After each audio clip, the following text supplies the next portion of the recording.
اللہم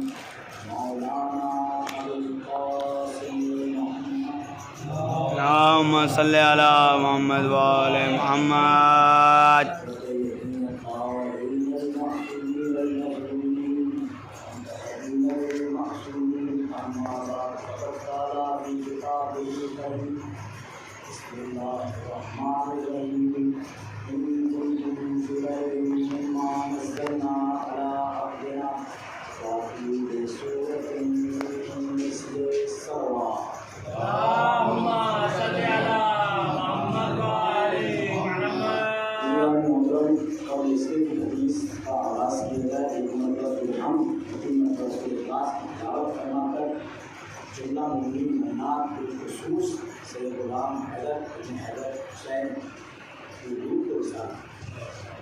اللہم صلی علی محمد و آل محمد.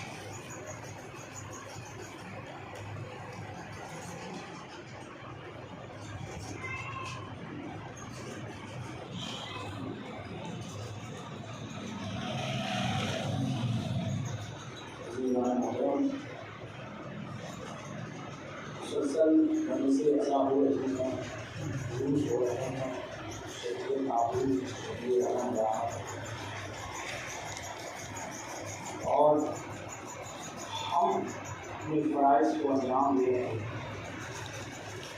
بس بارگاہ خدا بندی میں یہی میری وجہ ہے کہ دوبارہ ہمارے اس کمی اور ناقص اعمال کو قبول کرنا اور ہمیں عزا کا فرش اسی طریقے سے اللہ بچھانے کی قوت دے اور ہمیں ہمیشہ اس نعمت سے اعتراض رکھے اور ہم سے یہ نعمت کبھی چھوٹے. عزیزان محترم، قرآن میں یہ جو نعمت لفظ آیا ہے، نعمت لفظ سے میں اپنے چھوٹے بھائیوں کو روبرو کرانا چاہتا ہوں کہ نعمت کہتے ہیں اسے جس سے کبھی دل نہ بھرے، اس کو نعمت کہتے ہیں. جیسے پانی بھی ایک نعمت ہے، کھانا بھی ایک نعمت ہے، لیکن آپ اگر زیادہ ایکسٹرا پانی پئیں گے تو آپ کو بچے گا نہیں. تو خدائے بزرگ برتر نے جو غدیر خون میں کہا تھا کہ آج میں نے نعمت تمام کر دی اور تمہارے دین کو پسندیدہ قرار کر دیا، پسندیدہ میری نگاہ میں، میری نظر میں تمہارا دین آج پسندیدہ ہو گیا اور جو کافر تھے وہ مایوس ہو گئے. تو میں کہوں گا پروردگارا، کیا تم نے غدیر سے پہلے سبھی نعمتوں کو دنیا میں نہیں بھیجا کیا کہ جو آج بھی کہہ رہا ہے کہ آج نعمتیں تمام ہو گئی؟ عزیزان محترم، یہ فرش عزا، یہ حب اہل بیت، یہ عشق اہل بیت نعمت ہے. ہم چاہے جتنا بھی ماتم کر لیں، چاہے جتنے نوحے پڑھ لیں، مرثیہ پڑھ لیں، حدیث پڑھ لیں، ذکر حسین کر لیں، لیکن ابھی یہاں سے اٹھیں گے تو اپنے گھر بھی جائیں گے تو نوحہ گنگناتے ہوئے جائیں گے. یعنی ہمارا قلب، ہمارا دل کبھی ان سب چیزوں سے بھرے گا ہی نہیں. عزیزان محترم، معصومین ارشاد فرماتے ہیں کہ ہماری محبت ہمارے دوستوں کے لیے ویسے ہی ہے جیسے مچھلی کے لیے پانی ہوتا ہے.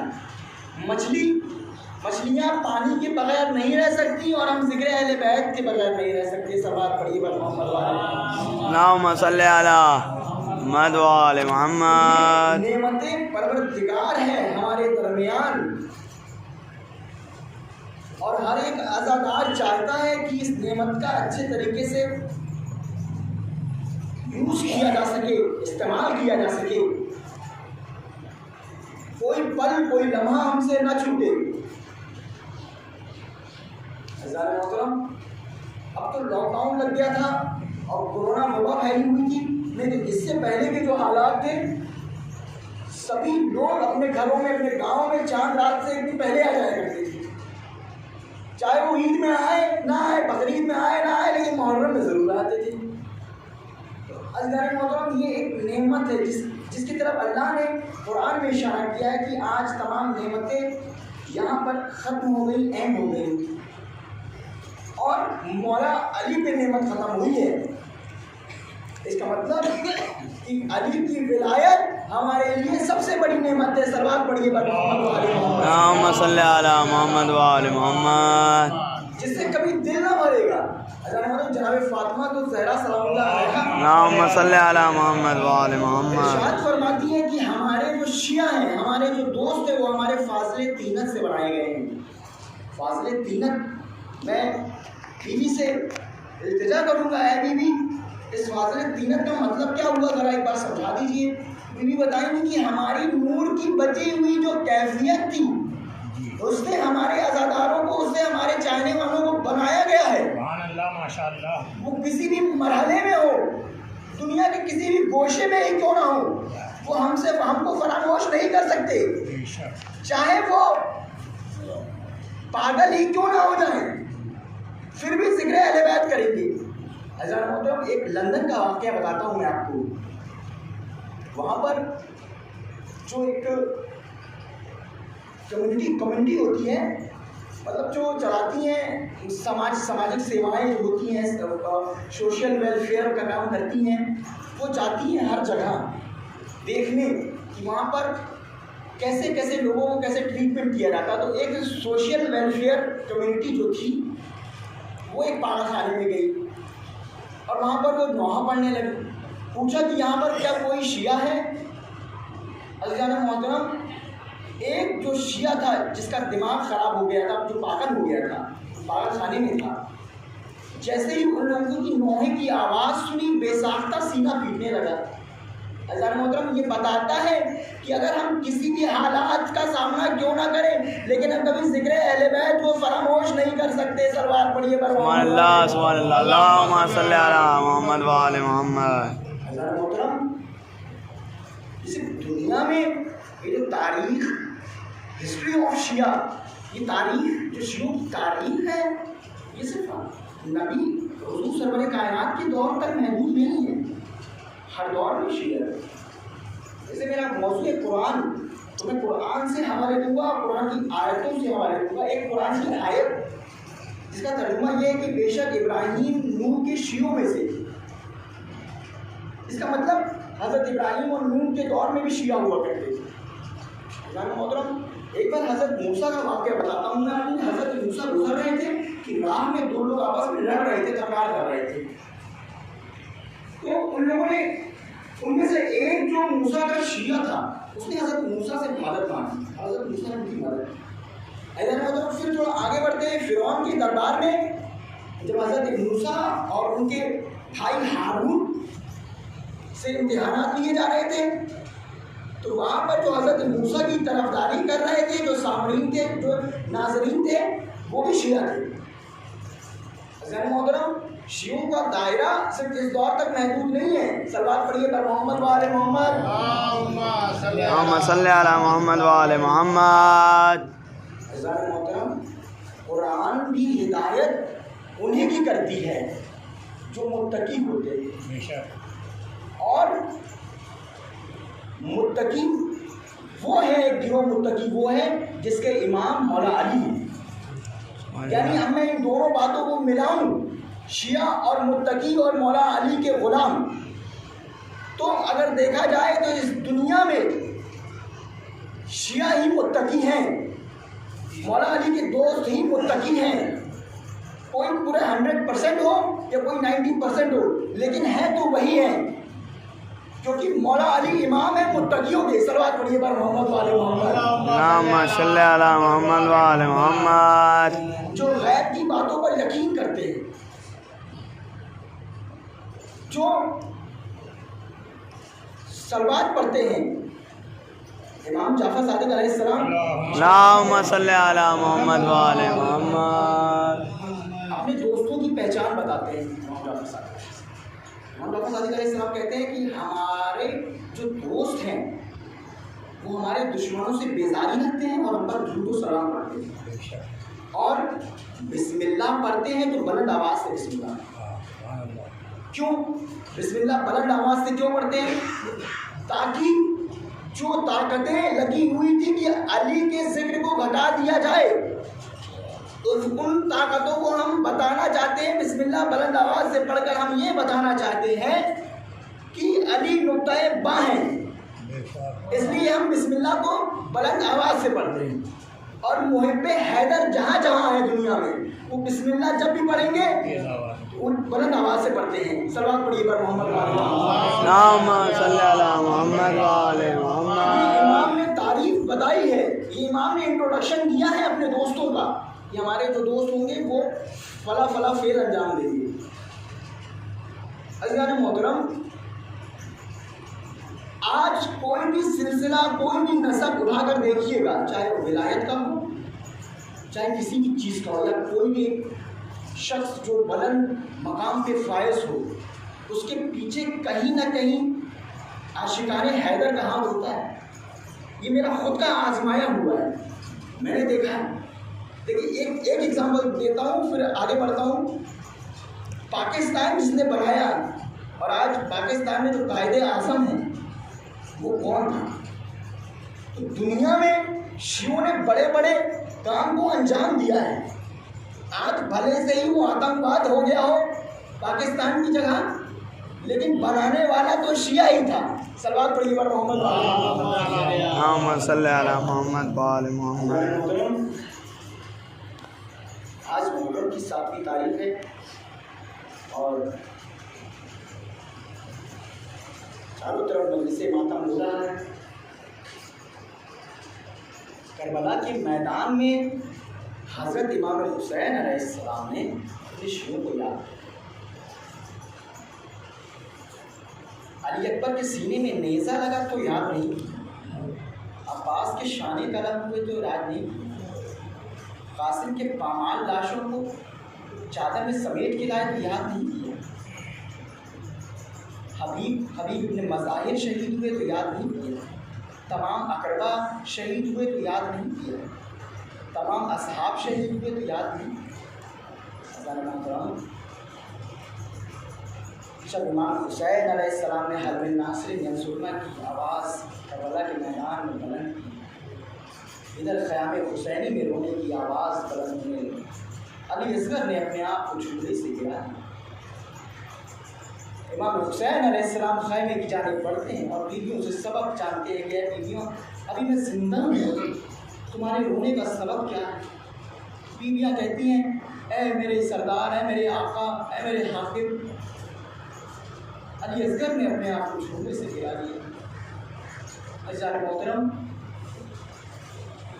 ایک شاعر بہت خوب بات کہتا ہے کہ کھلتی ہیں بند ہوتی ہیں اصغر کی مٹھیاں، 6 ماہ کے علی کو بھی تلوار چاہیے۔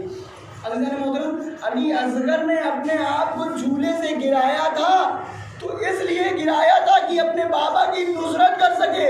زمانے والوں یہ نہ سوچنا کہ علی اصغر پیاس کی شدت کی وجہ سے تڑپ کر اپنے آپ کو جھولے سے گرا دیے ہو، کیونکہ در اہل بیت کا 6 ماہ کا بھی 50 سال کی عمر کے برابر ہوتا ہے، وہاں کوئی چھوٹا بڑا نہیں ہوتا۔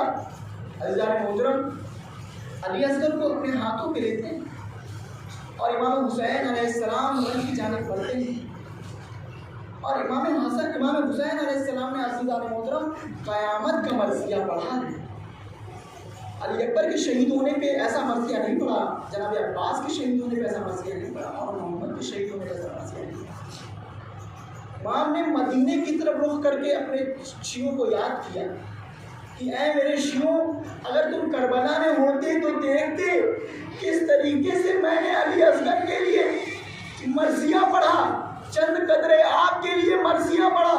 عباس کا سینہ چدا تو مرثیہ نہیں پڑھا، عباس کے شانے قلم ہوئے تو مرثیہ نہیں پڑھا۔ ہاں، یہ حسین آج اتنا غریب ہو گیا ہے کہ اپنے 6 ماہ کے بچے کے لیے مرثیہ پڑھ رہا ہے اور لوگوں سے پانی کی چند قطرات طلب کر رہا ہے۔ عزیزان محترم، امام حسین علیہ السلام نے علی اصغر کو جب فوج اشقیہ میں سے کوئی آواز نہ آئی کہ علی اصغر کو کون سے راب کرے گا، تو امام نے کہا کہ اے فوج اشقیہ، اگر تم یہ سوچتے ہو کہ اس بچے کے بدلے میں حسین پانی پی لے گا تو لو میں اسے جلتی ہوئی خاک پر لٹائے دیتا ہوں. ارے تم میں کوئی صاحب اولاد ہو تو آ کر میرے چشمائے کو پانی پلا دے. عزیزان محترم کوئی بھی نہ آتا ہے. عزیزان محترم ابن سعد عمرو ابن سعد یہ منظر دیکھ رہا تھا. اس کی فوجیں تمام منہ پھیر کر رونے لگی. عمرو سعد نے سوچا کہیں منظر پوری طریقے سے تبدیل نہ ہو جائے. ہرملہ کو طلب کیا گیا. ہرملہ سے کہا ہے ہرملہ حسین کے کلام کو منقطع کر دے. ہرملہ نے 3 فلوں کا تیر. عزیزان محترم روایت بتاتی ہے کہ اس تیر کا استعمال بڑے بڑے جانوروں کو مارنے کے لیے کیا جاتا ہے. اللہ محترم جب شام غریبہ آئی تھی نا تو بیویوں کی جب سروں سے چادر چھینی جا رہی تھی تو بیویوں نے کہا اے فوج اشقیہ تم ہم سے دور رہو, تم جو چاہتے ہو ہم دے دیں گے. اللہ محترم اس 3 فل کی تیر کی میں آپ کو تعریف بتا رہا ہوں کہ تمام اہل بیت کے زیورات اور تمام اہل بیت کی چادریں اس 3 فل کے تیر پر لے لی گئی تھی. اتنا بڑا اس 3 فل کا تیر کا قد تھا. عزیزان محترم علی اصغر کے حلقوم کو چھیدتا ہوا جب امام حسین کی شانے میں پیوست ہو جاتا ہے. امام حسین علیہ السلام خون علی اصغر کو ہاتھوں میں لیتے ہیں, آسمان کی جانب پھینکنا چاہتے ہیں. آسمان سے آواز آتی ہے اے مولا حسین, اگر آسمان کی طرف خون علی اصغر کا اگر قطرہ آیا تا قیامت پانی نہ گرے گا. امام نے چاہا کہ اس خون کو زمین کی طرف پھینکا جائے. زمین تڑپ گئی. آواز آئی اے مولا اگر خون کا ایک بھی قطرہ زمین پہ آیا تو تا قیامت کوئی اناج پیدا نہ ہوگا. عزیزان محترم امام حسین علیہ السلام نے خون علی اصغر کو اپنے چہرے پہ مل لیا اور مدینے کی طرف رک کر کے کہا اے میرے نانا جان, روزے محشر حسین آپ سے اسی حالت میں ملاقات کرے گا. عزیزان محترم علی اصغر کو لیے امام حسین علیہ السلام خیمے کی طرف بڑھتے ہیں. عزیزان محترم ایک باپ کے دل میں آس تھی, بیویوں کے دل میں آس تھی کہ شاید فوج اشقیہ اس 6 ماہ کے بچے کو پانی پلا دے گی. اب امام سوچ رہے ہیں کہ میں بیویوں کو سکینہ کو کیا جواب دوں گا کہ ارے تمہارا اصغر سیراب نہیں ہوا, نہر کر دیا گیا. عزیزان محترم امام حسین علیہ السلام خیمے کی طرف 7 قدم آگے بڑھتے ہیں, 7 قدم پیچھے آتے ہیں. امام دہراتے رہتے ہیں انا للہ و انا الیہ راجعون. جیسے ہی خیمے حسین کے پاس پہنچتے ہیں گھوڑے کی ہنہنانے کی آواز آتی ہے. جناب سکینہ دوڑی ہوئی خیمے کے پردے کے قریب آتی ہے اور کہتی ہے بابا آپ علی اصغر کو پانی پلا لائے, لیکن اس سکینہ کا کون ہے؟ ارے جو سکینہ کو پانی پلائے. امام حسین علیہ السلام نے ابا کے دامن کو ہٹایا, بیویوں میں بحرام پیدا ہو گیا. عزیزان محترم جناب علی اصغر کو امام پشت خیمہ لے جاتے ہیں, اپنی ذوالفقار سے گڈھا کھود کر قبر بنا کر علی اصغر کو دفن کر دیتے. اللہ نے محترم اس صحرا میں اچانک امام حسین علیہ السلام سنتے ہیں السلام علیکم یا ابا عبداللہ. امام حسین علیہ السلام پلٹ کر دیکھتے ہیں کہ کوئی شخص ہے جو آیا ہے. امام حسین علیہ السلام کہتے ہیں اے شخص تو کون ہے جو ہمیں عالم غربت میں سلام کر رہا ہے؟ اس شخص نے جواب دیا مولانا قاصد سغرا, مولا میں مدینے سے آیا ہوں, آپ کی بیٹی سغرا کا خط لے کر آیا ہوں. اللہ نے محترم امام نے خط لیا اور اس شخص سے مولا نے کہا اے شخص تو یہاں سے چلا جا ورنہ تجھ پہ بھی نصرت امام واجب ہو جائے گی. وہ شخص خیمے کی طرف دیکھنے لگتا ہے. امام غیث میں آتے ہیں, کہتے ہیں اے شخص تو خیمے کی طرف کیا دیکھ رہا ہے, ابھی حسین زندہ ہے. اس شخص نے کہا اے مولا مجھے غلط نہ سمجھیے گا, جب میں مدینے سے نکلا تھا